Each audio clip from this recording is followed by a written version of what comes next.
Dominasi Marc Marquez di MotoGP 2025 benar-benar tidak terbendung. Bos Ducati murka. Bagnaia hancur di Austria.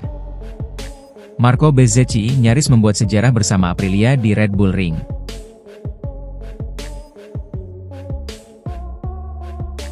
Dominasi Marc Marquez di MotoGP 2025 benar-benar tidak terbendung. 6 kemenangan Grand Prix beruntun, 12 kemenangan sprint, serta total 9 kemenangan balapan utama musim ini menegaskan bahwa ia sedang berada di puncak performa bersama Ducati. Dari 13 putaran yang sudah berlangsung, Marquez praktis nyaris sempurna. Ia kini memimpin klasemen dengan jarak masif, 142 poin, setelah menaklukkan Red Bull Ring di Austria. Namun, di balik kegemilangannya, Marquez justru mengidentifikasi sebuah masalah unik, dominasinya sendiri. Bagi sebagian besar pembalap, menang berkali-kali adalah impian. Tetapi bagi Marquez, kemenangan beruntun juga membawa konsekuensi psikologis yang bisa menyulitkan saat dirinya nanti gagal menang. Inilah masalahnya, memahami dan menerima bahwa di beberapa hari Sabtu atau Minggu saya mungkin tidak menjadi yang tercepat di sana, ungkapnya seusai balapan Austria. Karena ini adalah sesuatu di mana kami datang dengan banyak inersia, orang-orang berharap saya akan memenangkan segalanya. Tapi ini MotoGP, tidak seperti ini. Maksud saya, kami harus realistis dan memang benar bahwa di beberapa balapan kami akan menghadapi lebih banyak kesulitan.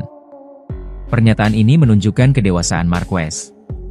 Ia sadar, ekspektasi publik dan media kini begitu tinggi. Setiap kali dirinya turun ke lintasan, orang-orang hampir menganggap kemenangan hanya formalitas. Jika suatu saat ia kalah, bahkan sekadar finish kedua atau ketiga, narasinya bisa berubah menjadi, Marquez sudah habis. Secara psikologis, hal ini bisa menjadi beban berat. Dominasi memang melahirkan rasa percaya diri, tetapi juga menciptakan tekanan internal. Bagaimana menjaga kestabilan ketika tak lagi sempurna? Marquez tampaknya sedang menyiapkan dirinya menghadapi fase itu.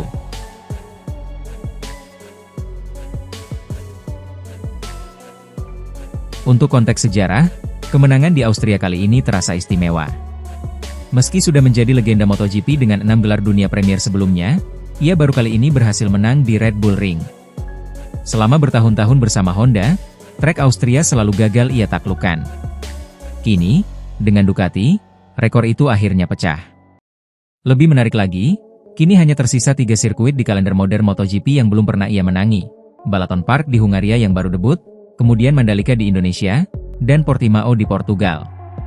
Marquez tentu ingin melengkapi daftar itu, mempertegas statusnya sebagai salah satu pembalap paling komplit dalam sejarah. Meski begitu, ia tetap merendah. Saat ini kami menikmatinya. Balaton, saya pikir akan menjadi trek bagus lainnya bagi saya, kata Marquez. Optimismenya jelas, tapi tetap dengan nada realistis. Namun justru karena kebangkitannya terlalu dominan, muncul tanda tanya besar. Apakah MotoGP masih bisa menghadirkan drama perebutan gelar musim ini? Rival terdekatnya, Marco Bezzecchi bersama Aprilia, serta rookie sensasional Fermin Aldeguer dari Gresini, sudah berusaha keras. Bezzecchi bahkan memberi perlawanan ketat di Austria sebelum akhirnya kalah. Tapi selisih poin yang sangat jauh membuat kejuaraan dunia nyaris dipastikan milik Marquez. Inilah ironinya. MotoGP yang seharusnya menyajikan persaingan sengit justru sedang berada dalam satu era dominasi ekstrim. Dari sudut pandang fans, ini bisa membelah opini. Ada yang kagum melihat kebesaran Marquez, ada juga yang mulai bosan karena prediksi balapan terasa mudah ditebak. Dengan 3 sirkuit yang belum pernah ia menangi, peluang besar untuk menyempurnakan catatan karirnya masih terbuka lebar. Tapi pertanyaan yang lebih besar adalah, bagaimana Marc Marquez akan merespons ketika akhirnya ada yang bisa menghentikan lajunya?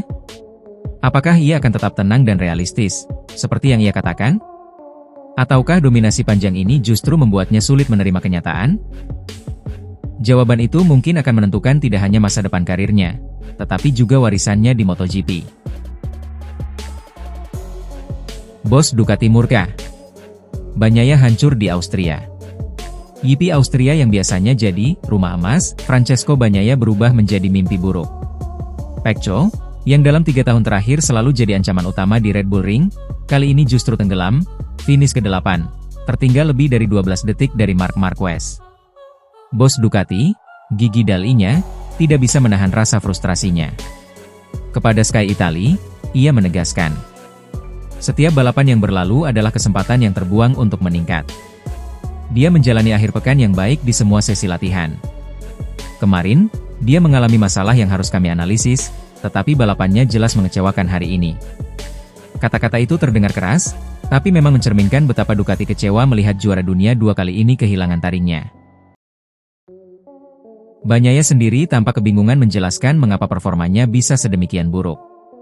Setelah start cukup bagus dan sempat bertarung di posisi 2, kecepatannya justru anjlok drastis. Ia disalip lawan demi lawan dan tak mampu melawan. Kepada Dasn, ia melontarkan unek-unek yang cukup tajam. Saya selalu fokus, saya tidak pernah kehilangan akal. Tapi hari ini saya tidak bisa berakselerasi. Semua orang menyalip saya saat keluar dari tikungan. Saya harap Ducati bisa menjelaskan ini kepada saya, karena kesabaran saya sudah habis. Ucapan itu jelas sinyal keras. Seorang Bagnaia yang biasanya tenang kini mulai kehabisan kesabaran. Ia bahkan mengaku setelah menonton balapan lamanya, gaya balap sekarang sama sekali tidak mirip dengan yang dulu membuatnya juara. Kini, posisinya di klasemen makin tertekan. Ia tertinggal 197 poin dari pemuncak klasemen dan masih berselisih 55 poin dalam perebutan posisi kedua dengan Alex Marquez. YP Hungaria akhir pekan depan bisa jadi titik balik. Atau justru bukti bahwa dominasi Bagnaia benar-benar runtuh. Ducati menuntut jawaban cepat, sementara Bagnaia hanya bisa berharap mesin EP25 kembali bersahabat sebelum semuanya terlambat. Dominasi yang terhenti. Marco Bezzecchi nyaris membuat sejarah bersama Aprilia di Red Bull Ring. Selama 19 lap pertama MotoGP Austria, ia tampil sempurna, memimpin di depan Marc Marquez. Namun segalanya berubah di pertengahan lomba. Balap Bezzecchi mencoba melawan, tapi upayanya kandas. Ketika dia melewati saya mencoba menyerang lagi, dan kami bertarung dengan baik sayangnya, tidak lama. Saya berharap bisa menyalip 20 kali lagi, tetapi pada akhirnya tidak seperti ini. Yang lebih buruk, perhatian Bezzecchi teralihkan oleh Fermin Aldeguer yang semakin dekat. Begitu Marc berada di depan saya melihat papan pit saya dan saya melihat seperti 1,7 Fermin, dan putaran berikutnya menjadi 0,9. Saya berkata, oke, pasti saya bisa finish ketiga. Podium bersejarah. Bezzecchi mengaku kehilangan konsentrasi setelah masalah itu.